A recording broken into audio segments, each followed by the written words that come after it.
Bonjour, bonjour à toutes et à tous. En cette veille de Rosh Chodesh Shvat, veille de Rosh Chodesh, c'est un jour très particulier. Les Mekoubalim le nomment Yom Kippour Katan, le petit Kippour. Certains se rendent au cimetière, c'est pas obligé. Certains jeûnent, c'est pas obligé. Mais faire teshuva, ça c'est obligé. Ça veut dire que c'est un jour où on peut se remettre en question, un jour où on peut repenser, d'autant plus que nous sommes dans la période qu'on appelle les Shovavim. Shovavim, ça veut dire les enfants turbulents. Dans Jérémie, il est marqué Shuvu banim shovavim, revenez enfants turbulents.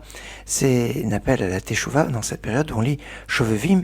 Eh bien, c'est exactement les initiales des 6 parachiotes que nous lisons actuellement, Shemot, Vaïra, Bo, Béchalar, Yitro, Mishpatim. Cette semaine, ce sera Bo, la semaine prochaine, d'après, ce sera Béchalar, Yitro et Mishpatim. Et c'est une période de teshuva. Et dans cette période de teshuva, eh bien, on se doit d'essayer de se remettre en question, d'étudier un petit peu plus, la Torah, d'approfondir un peu plus.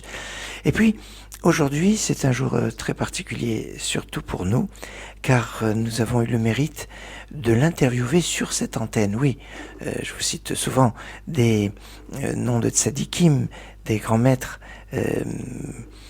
qui ont vécu des fois il y a très longtemps, plusieurs siècles. Et là, c'est un Rav qui est niftar en 2006. Ce Rav qui est niftar en 2006 est né en 1898. Et oui, il était plus de centenaire. 1898 et encore, certains disent qu'il était avant. Bon, enfin bon.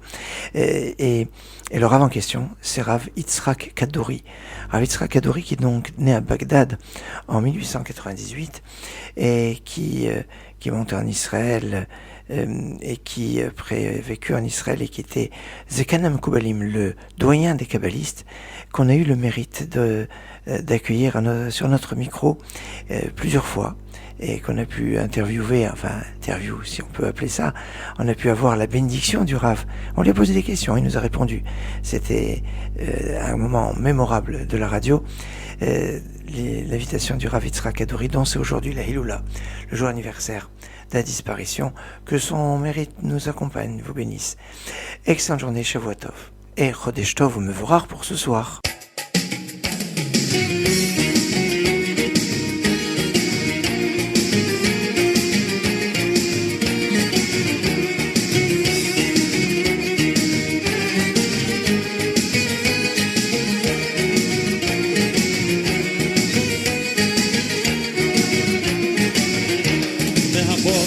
עד הערב עומד ומתפלל, מברך ומצפה לבוא הגואל, מברך ודואג לכל ישראל, מברך ודואג לכלל ישראל.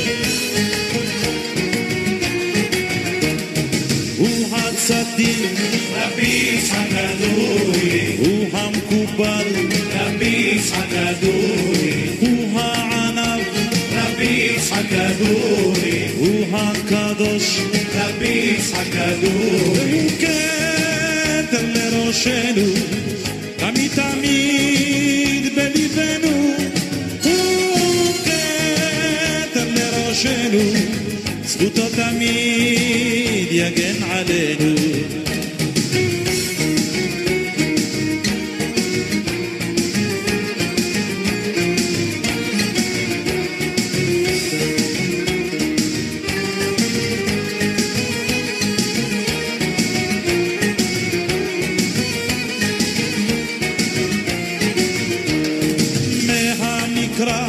עובר הוא למשנה, מהגמרא עובר לקבלה, כל התורה לומד על בוריה, במנגינה אומר הוא תהילה.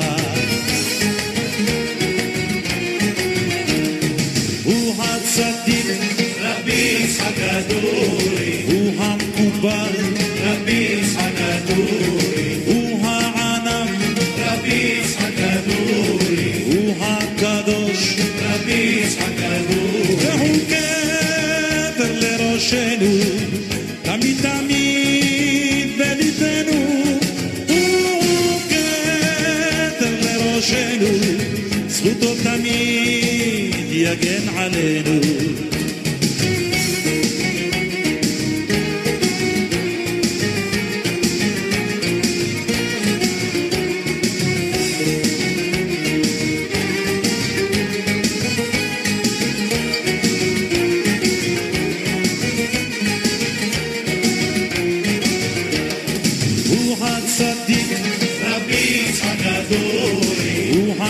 המקובל, רבי יצחק הדורי, הוא הענק, רבי יצחק הדורי, הוא הקדוש, רבי יצחק הדורי, הוא הצדיק, רבי יצחק הדורי, הוא המקובל, רבי יצחק הדורי, הוא הענק, רבי יצחק הדורי.